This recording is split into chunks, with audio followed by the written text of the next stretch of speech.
Hi, it's Gemma Ware here from The Conversation Weekly. We're bringing you an extra episode this week so that you can hear a recent interview from the podcast Don't Call Me Resilient. It's a show hosted by my colleague Vinita Srivastava at The Conversation in Canada, and it brings you a weekly dose of news and current events through a sharply focused anti-racist lens. Vinita and her team just ended season 7 of Don't Call Me Resilient, and this episode we're going to run today originally ran in late May. It's about the ongoing conflict in Sudan that's getting largely ignored, but where people are facing a desperate struggle to survive. The ongoing war in Sudan is one of the worst, if not the worst, humanitarian crisis today. Since last April, Sudanese people in both rural and urban areas have been caught in the middle of a violent conflict between two warring military regimes. They are the Rapid Support Forces, or RSF, and the Sudanese Armed Forces, or SAF. Human rights groups say the RSF and allied militias are responsible for large-scale massacres targeting specific ethnic groups in Khartoum and Darfur. And a new report by a Dutch think tank says that if no changes occur on the ground, 2.5 million Sudanese people could die of famine by September. At the same time, over 9 million people have been displaced from their homes, more than half of those children. Today's guest says these devastating circumstances are part of a long legacy of corrupt military rule and land dispossession that have plagued Sudan since its independence from British rule in 1956. My guest is Nisrin Elamin, assistant professor in the Department of Anthropology and African Studies at the University of Toronto. Her work looks at the connection between land, race, belonging, and empire-making in Sudan. She's currently working on a book on farmers' resistance in the central part of the country. Nisrin says that along with the strife in Sudan, a new type of resistance has taken hold as well. That resistance grew out of the Arab Spring, as well as the grassroots uprising that toppled the regime of longtime dictator Omar al-Bashir in 2019. Nisrin is a member of the Canadian Sudanese diaspora, with families still living in Sudan. And she's here to help explain some of the main issues underway in Sudan today, and also point to some ways the international community may be able to get involved. Nisrin, thank you so much for joining us today. Thank you so much for having me and for covering what is currently happening in Sudan. Let's jump right into it. This past April was the 1-year mark of the war in Sudan, meaning that violence broke out in Sudan's capital last year. You were there with your daughter and your parents visiting family in Khartoum, Sudan's capital.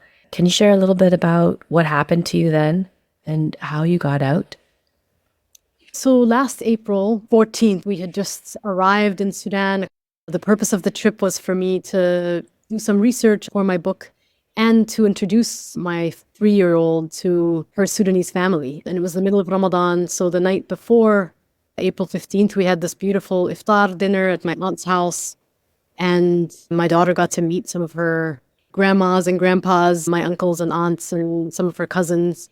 And we went to bed filled with love and having reconnected with our family for me after so many years. And then we woke up to gunshots and explosions and missiles being essentially dropped on us. We were sort of in the epicenter of the conflict. Essentially what happened on April 15th is that the military coup regime, which grabbed power in October of 2021, imploded essentially with two factions of the military coup regime, the Rapid Support Forces on the one hand and the army on the other, vying for both economic and political control of the country.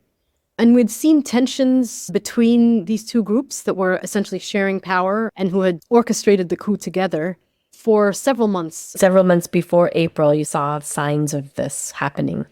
There had always been tensions from the very beginning when they assumed power, but nobody expected it to manifest itself this way. Just a couple of days before, we were walking along the Nile, and we actually saw some RSF soldiers kind of patrolling the Nile and harassing some youth who were swimming during the kind of hot hours of Ramadan with their Kalashnikovs over their shoulders. And so there was definitely tension.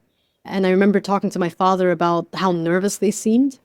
But for the most part, nobody expected Khartoum to become the epicenter of this fighting, in part because we've had many, many wars in Sudan that have killed millions of people. But the center of the country, the kind of center of power, the capital, has for the most part been spared the kind of intense violence that people in Sudan's so-called peripheries like Darfur and now independent South Sudan, so the Nuba Mountains, Eastern Sudan, other parts of the country that are marginalized, have been experiencing for decades. That's what was exceptional or different about this war. It's not the state violence itself, but rather where it's happening and that it's kind of expanded. And quickly, we also saw the supply chain kind of collapse. I remember the first couple of days of the war, I was trying to get some food for my daughter, and most of the neighborhood stores had completely run out of food. So very early on, there was a shortage of food, and people were really relying on each other, including on the existing resistance committees, which we'll talk about later, to kind of source food, to help each other evacuate, to help each other keep safe, to even help each other, charge phones and get water, because immediately, once the war started, water was cut, electricity was cut. And for some people in Sudan, that hasn't actually been turned back on. Electricity, internet, Wi-Fi, all of that, it's not available at the moment. At the moment, no. I mean, since February, there's been a complete internet and, as a result, phone blackout. I haven't been able to get in touch with many family members. The exception is some people have access to Starlink. It's expensive. You have to usually purchase it from the RSF. But that's pretty much it. And that's key because one of the main ways the diaspora has been able to transfer funds is through the internet, through this banking app. And even in the beginning of the war, it was extremely expensive to actually evacuate, costing thousands of dollars to get on a bus to get to Cairo. We didn't have that money at the time. And so we essentially just took public transportation, different kinds of buses. We had evacuated briefly to the south of Khartoum, to my father's village. And from there, we took multiple public buses to Atbara. And from there, took another bus to Port Sudan, where we were evacuated along with thousands of other foreign nationals to Saudi Arabia by the Saudi Arabian government on a ship. I'm a newly naturalized U.S. citizen. My daughter was born in the U.S., so she has a U.S. passport, but my parents do not. And it took a lot of negotiation for me to actually get them out. And many of my relatives who tried to get out in the same way were denied that privilege. So it's been incredibly difficult for Sudanese people, including my own family, to leave the country, even though Sudan borders 7 countries. The borders have only tightened. People have resorted to paying smugglers to get in because the visa processing is taking months and there's no water, there's no humanitarian aid. International humanitarian aid also left at that time. Exactly. The public bus we were on trailed a UN convoy of mostly diplomats and international aid workers that evacuated on the same ship that we were on and on ships before and after us. And one of the things that was really striking to me was that these ships were arriving to evacuate foreign nationals, and yet none of them had food or medicine. That is really when the sort of international aid community should have been activated, right? Their aid networks should have been immediately shipping in food and medicines, and that didn't really start happening until months later. As they evacuated, I actually thought to myself, how are these people going to get back in? The military coup regime has imploded and is fighting itself. There are some international aid agencies that are operating like Médecins Sans Frontières and the Norwegian Refugee Council, but they're actually few and far between. It's not nearly the robust kind of international aid response that you might expect given the humanitarian catastrophe that you outlined in the beginning. I'm sorry that you went through that, and I'm sorry that you had to deal with that with your parents and your daughter. I would say, it's nothing in comparison to what the rest of my family has been going through since last April. The majority of my family remains in Sudan. We're currently trying to evacuate my 98-year-old aunt. She has asthma and needs medication. And there's an acute food shortage, and we can't communicate with her. So we've been having trouble getting her out. My story is actually not very representative of what the majority of Sudanese, those holding Sudanese passports, have had to deal with since April, whether they're still in the country or have been able to leave to Egypt or Uganda or elsewhere. You painted a little bit of a picture. You said the phone lines are down, there's no internet unless you have a Starlink. What are some of the other things that everyday people are having to deal with right now? People in my own family and community have been displaced once, twice, 3, 4 times. We've had to move from one place to the other. And it's actually quite incredible to hear that strangers have taken them in at each juncture. Either that or emergency response rooms, which again we'll talk about a little bit later, have converted defunct schools into shelters to house people. But just to kind of give you a bit of a sense, I mean, I know numbers don't tell the full story, but as you mentioned, there are now 45 million Sudanese who are caught up in this senseless war.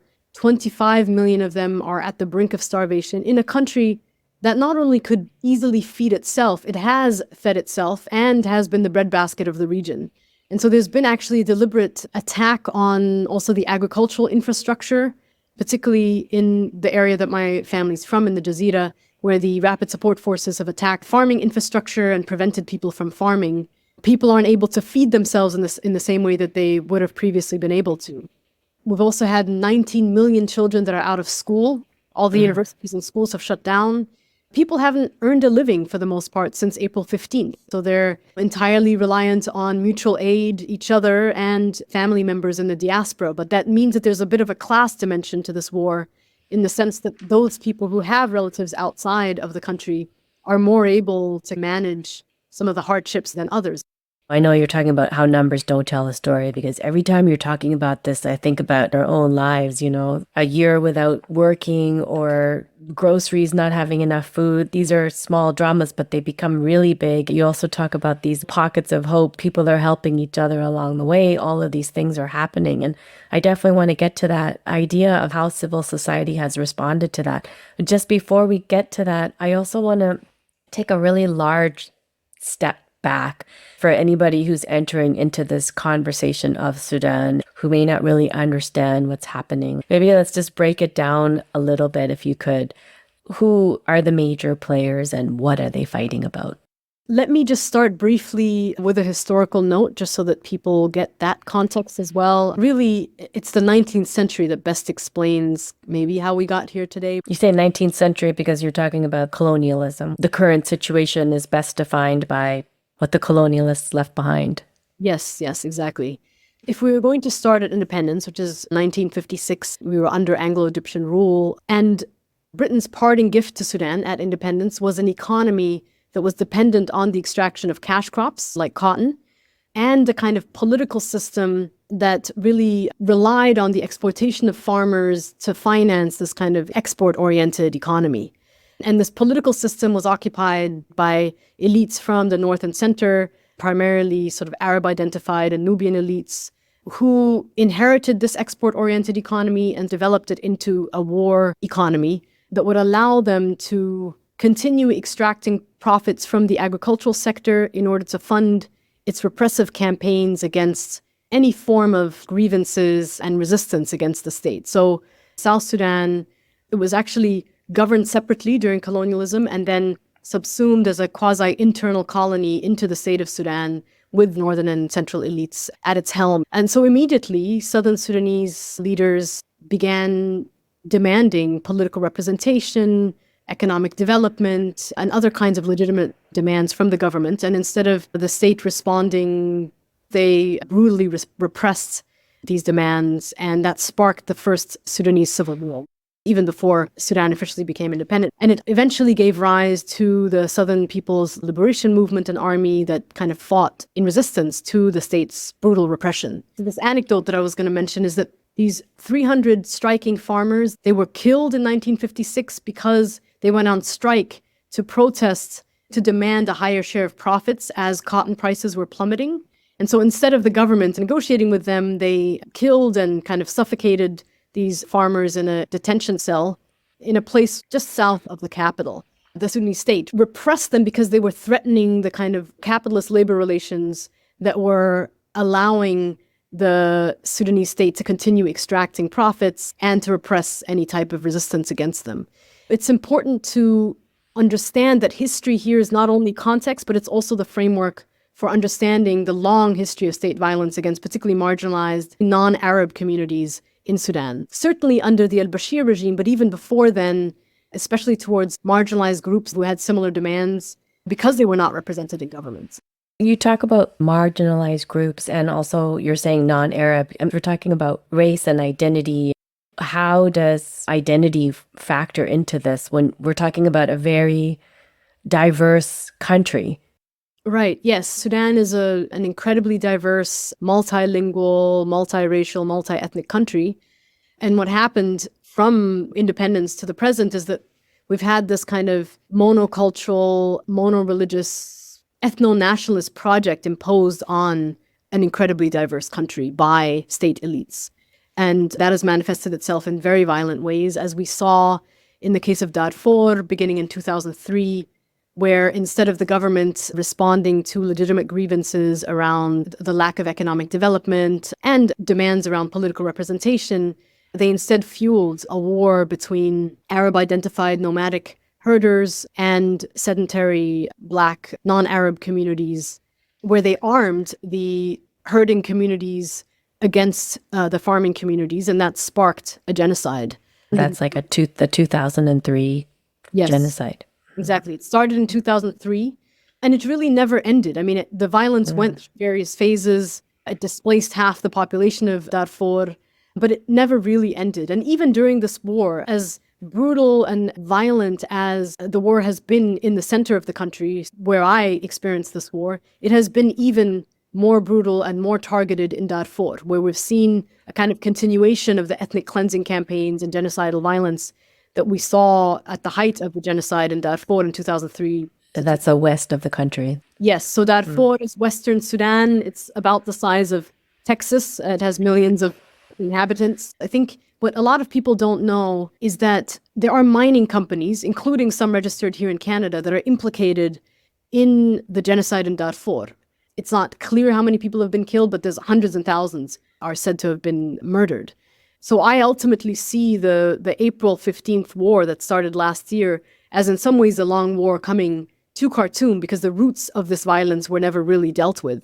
There was no accountability for the war crimes that were committed during these long wars, which kind of brings me to the revolution in December of 2018, which in some ways was challenging this long history of state violence and the fact that there had been no accountability to deal with the root causes of the violence that we've been talking about. Before 2018, there was 20 years of, iron-fisted rule that was kind of thrown over. In December of 2018, you saw rural demands for land reform and economic justice converge with these decade-old struggles for self-determination in Sudan kind of explode into a revolution. And it's key here to note that this revolution started in the peripheries before it came to the capital, and it was less kind of middle-class led and less urban. And I think that's partly what made it so powerful. So it started in various cities before converging in a kind of sit-in in front of the military headquarters in Khartoum. And through its kind of popular force, they say close to 1 million people in the capital, coming from all parts of the country, that overthrew dictator Omar Hassan al-Bashir after 30 years in power. And that popular revolution, the backbone of it was the neighborhood resistance committees, of which there are currently 8,000 across the country, but also professional associations under an umbrella called the Sudanese Professionals Association, which had been mobilizing around a minimum wage. There were also working class labor unions, feminist and youth formations, the kind of grassroots civil society that has really resisted NGOization and opposition party politics. So you're talking about these resistance committees. Let's just define that for a minute. What is a resistance committee? What are some of the roles that they play?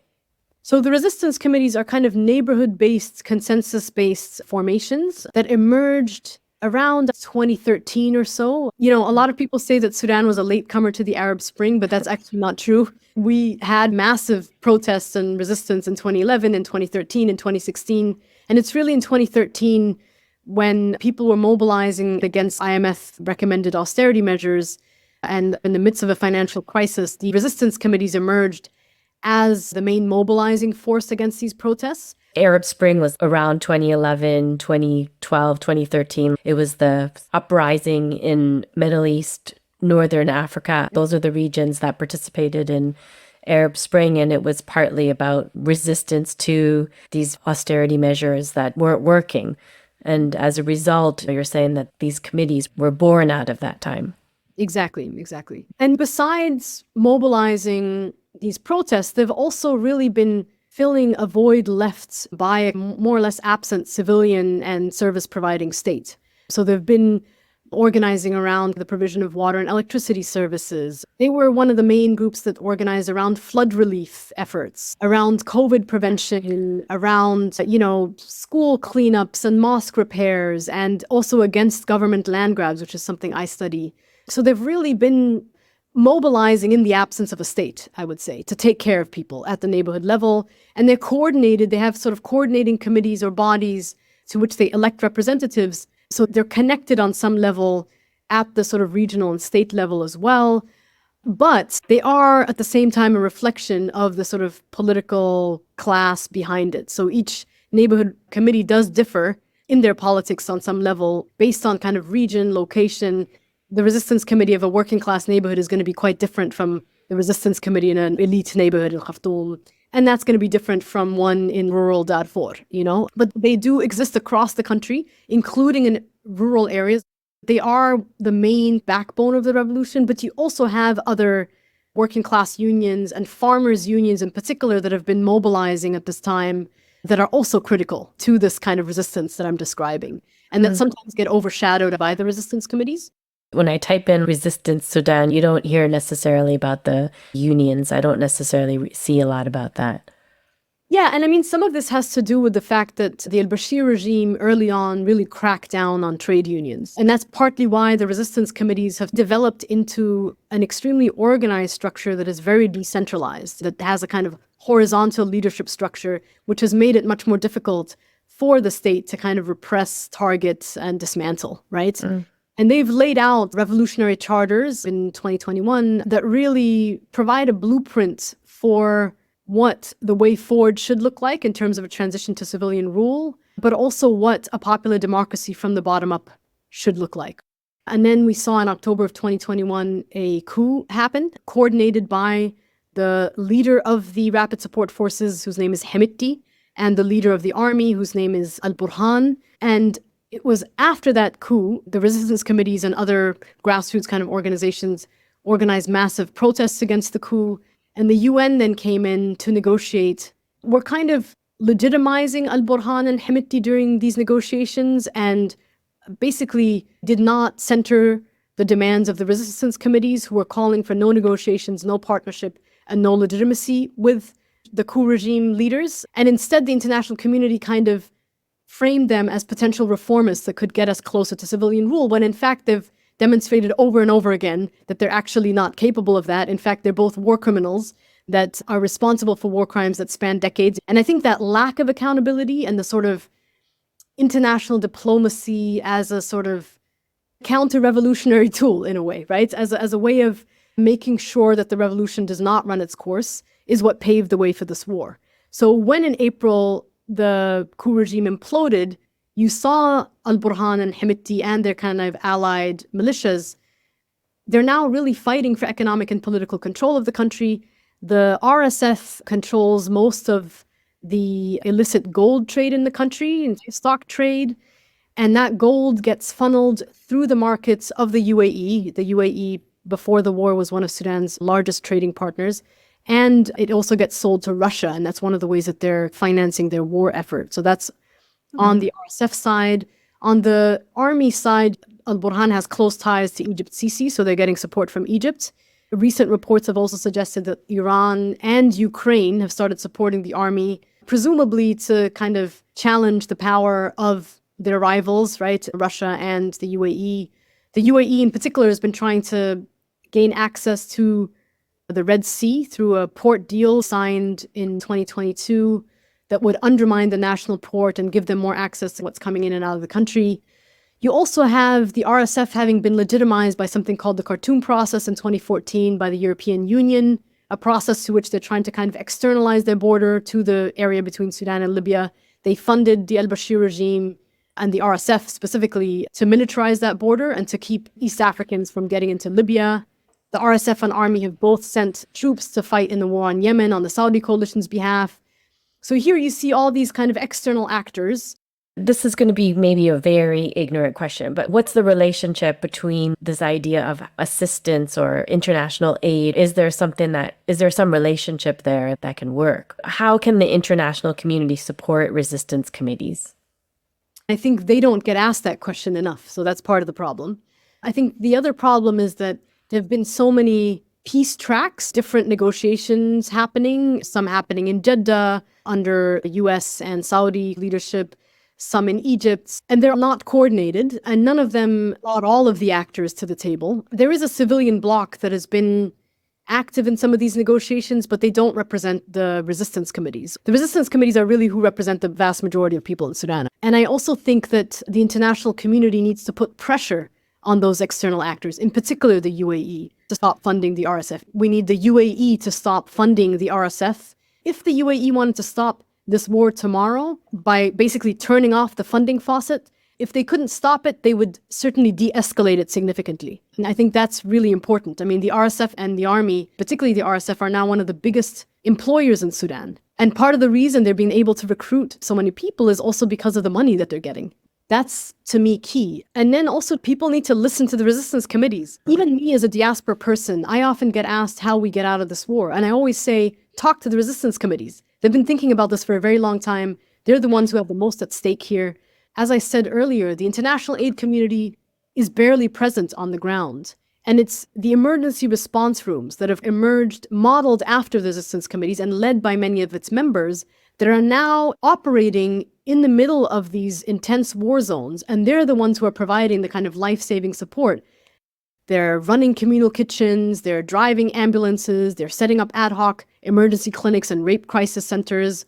The rapid support forces in particular have used sexual violence, occupying people's homes as a weapon of war, and kind of civilians as a human shield against bombardment of the army. And the army is, for the most part, not protected people. They've failed to protect people. People are being massacred by the RSF, and the army has not protected people. In fact, in some cases, they've bombed civilian areas and hospitals, killing people as well. It's really the emergency response rooms that are mobilizing through mutual aid to support people. They've converted defunct schools into shelters. They're organizing learning activities for children. They have urban gardening projects. I'm part of the Sudan Solidarity Collective here in Toronto, and we've been fundraising for these emergency response rooms, specifically for the communal kitchens that are feeding families across the country. And so it just goes to show, I mean, these are young people that should be determining the future of Sudan. And instead, they're having to put out all of these fires and do emergency relief, people who should be in college or in school, you know? I don't want to romanticize this because they're also being harassed and targeted and raped and imprisoned. I think that's part of the danger. We want to always go towards that idea of hope. I don't want to over-romanticize that at all. I really want to talk a little bit about your own research, which looks at another type of resistance in another arena, which is agriculture. And you're talking about a farmer's resistance. You've spoken with many farmers in central Sudan. And I'm wondering if you can tell us a little bit about what's happening there.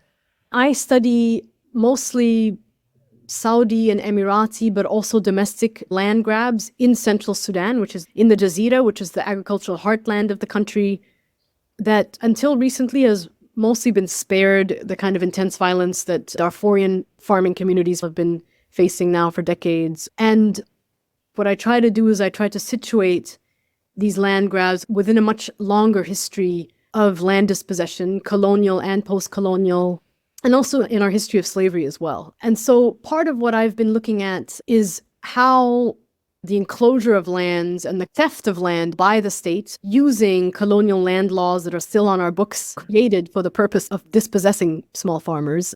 In the early 2000s, there was a law passed that allowed the state to withdraw its extension services from small farmers, all the inputs they needed, like water, tractor support, other kinds of things to really farm and to make some type of profit. Those were withdrawn after 2005, and it really plunged a lot of small farmers into debt, who were then forced to sell their land to the government at a price way below market price. And that really paved the way for these foreign and domestic large-scale land grabs. A lot of mainstream reports have framed the Gulf's interest in Sudanese land as being driven by food insecurity. And that's definitely part of the story. They don't have the kind of arable land and water resources to grow food, and in moments of crisis, that creates some type of anxiety for them. At the same time, what my research reveals is that they're mostly turning this land into agribusiness farms that grow animal fodder, crops that cows eat that then gets exported to the Gulf to fuel their dairy industry. And what that's done is it's both decimated the environment and small-scale production of subsistence crops like wheat and other kinds of grains and vegetables and so forth. And it's also decimated the local dairy industry because they've flooded the market with Gulf-produced dairy products. And that's decimated the kind of livelihoods of herders who have now become some of the RSF's most willing recruits. And that's something we don't often talk about. What I've seen over the last decade or so with the people that I work with, the farmers, union organizers, etc., is that people have lost access to lands that used to grow subsistence crops. As a result, Sudanese elites, along with their Gulf partners, have paved the way for massive food insecurity in a region that, as I said earlier, could easily now feed itself. But you called it the breadbasket. It used to be. I mean, when the experiment first started in the 70s with Gulf investment, Sudan was hailed as the breadbasket of the Middle East. Sudan could easily feed itself in the region. There is no doubt about that. In the Jazeera alone, it's a fertile delta that used to produce a lot of Britain's cotton. So I think that is something that people don't understand. There's a purposeful destruction of the agricultural economy so that after this war, whenever it ends, there will be more opportunities for the Gulf in particular to acquire more and more land, to kind of undermine the ability of small-scale farmers to not only feed themselves, but to feed the country. And there's been massive resistance against these land grabs, organized not only by small farmers, but also by agricultural workers. Most of the labor is done by agricultural workers who are landless, many of whom come from war-impacted areas of the country. And there's also a small community of people who come from northern Nigeria originally, but they're Sudanese, who came and when the British opened the Jazeera scheme, which is the largest centrally managed irrigation scheme in Sudan that was created for the British to extract cotton. So they came as laborers and they stayed put. And so they too have been organizing for better working conditions and against these land grabs. And we see all kinds of resistance, from people going into the courts and trying to reclaim the land through legal advocacy, civil disobedience, people blocking the entrances of these farms, sabotaging some of the irrigation canals and equipment, herders cutting holes into the fences and allowing their animals to graze on them, and then the police has to come in and remove them. I mean, all kinds of really vibrant forms of resistance, such that by the time the revolution started, if you were in rural Sudan, particularly in that area, you would have seen it coming. Right. What you're saying is that there's no lack of awareness because there's no lack of participation in the resistance. It's coming from all different sectors, from the herders to the union leaders to the farmers. Sounds like it's coming from all different directions. Yes. And I think that is why we really have to understand this war not as a civil war, not as a proxy war, but as an internationalized counter-revolutionary war. During the transitional period, we saw some of the longest labor strikes in Sudan's history. We saw teachers' unions in Darfur organize in a very powerful way. We saw port workers in Port Sudan organize against the sale of their port to different foreign bidders. We saw people organizing against the use of cyanide and other harmful chemicals in mining. This was a time of kind of unprecedented civil disobedience and organizing that is now being crushed. This is part of what's happening. The elites in power, whether it's the Sudanese elites or their foreign partners, don't want Sudan to be a sovereign, popular democracy. It goes against their own interests. The Saudis and Emiratis, from my own calculations, and it's difficult to get this data, but I've calculated that they've invested about $27 billion over the last 2 decades in Sudanese land, infrastructure, and real estate. And they now control more Sudanese land than all of Sudan's large domestic investors combined. Gulf Arab corporate investments in Sudan. Yes. While many of these farms are not fully operational, they've cordoned off the land, they've hired security to make sure nobody gets on it, essentially cutting off herding routes and undermining the rural livelihoods of Sudanese people. And the vast majority of Sudanese, at least 70% or so, still rely on agriculture, at least partly, to make a living. So this is having a devastating impact on us. And for the UAE in particular to be the biggest actor in this war is not a coincidence. Going back to the escalating war, I heard you mention the word complicit. We're not just talking about the Gulf Arab corporate investments, but Canadian and North American investments. What can international communities or what can Canadians be doing to help? North American complicity in Sudan is harder to trace because Sudan has been under sanctions for so long, right? So they can't actually legally operate in the country. Although I think there are lots of connections, whether it's through Gulf allies or through other kind of shell companies. One thing we do know is that there is a Canadian PR company based in Montreal, they're called Dickens and Madsen, that has been representing the RSF. And they did so right after they orchestrated the June massacre to clean up their image. They are the ones that helped them strengthen their ties to Russian interests. I think that's one clear Canadian connection. There are others, especially mining companies that were implicated before this war started. One of the important things to note is that some of the same weapons manufacturing, mining, and PR companies that are implicated in the Congo, in Palestine, and probably in other places are likely also implicated in Sudan. So I think one of the things that we need to start thinking about is how we connect our organizing and advocacy to basically call out a network of murderers on some level that are making profits off of our deaths. And they need to be called out, they need to be exposed wherever they are located, which is oftentimes their headquarters are near us. The message that I would want to send to Canadian listeners is that we are complicit, most likely, in all wars that are occurring in 2024 through our pension funds, our university endowments, some of our personal investments. War and border violence, right? This is big business. That is one thing to recognize, because I think a lot of people aren't paying attention to what's happening in Sudan because they feel like it's so far removed, it has nothing to do with them. But that is a lie. It does. And it might be closer than you think it is. So that's one point. The other is that instead of supporting large international aid organizations, support the emergency response rooms on the ground. Your dollar will go so much further. Just as an example, $700 could feed 50 families, one meal a day for a whole month. What we're looking for right now are small monthly donors. You can go to sudansolidarity.com to support. If you have $5 to give, $10, $25, whatever it is, it'll go a long way in supporting the work of the emergency response rooms and thereby strengthening the people who are the future of Sudan. I think right now, in particular, all eyes should be on Al-Fashir in North Darfur, where there is an ongoing siege, people are being killed, and the Al-Fashir emergency response rooms have told us that it's an emergency situation, they need support, and the work that they're doing is life-saving work. I mean, this is one of the things that has come up in the higher-level peace talks or negotiations, is that they should be opening up corridors for humanitarian aid, and that hasn't really happened.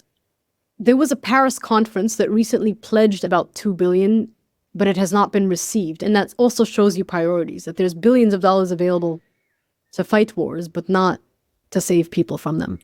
Thank you so much for your time, Nisrin. Thank you for having me. Thanks very much to Vinita Srivastava and her team at Don't Call Me Resilient for sharing their conversation with Nisrin Elamin with us. Subscribe to their podcast feed to hear all the episodes from their latest season by searching for Don't Call Me Resilient wherever you get your podcasts. Thanks very much for listening to The Conversation Weekly.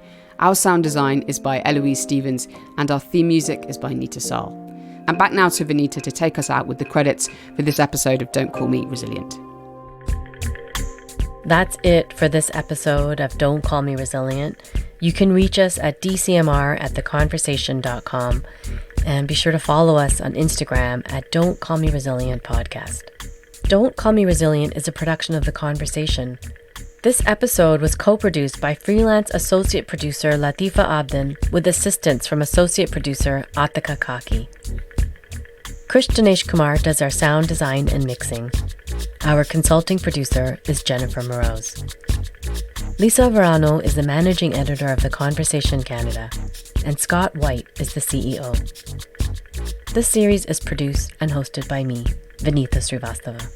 And Zaki Ibrahim wrote and performed the music we use on the podcast. The track is called Something in the Water.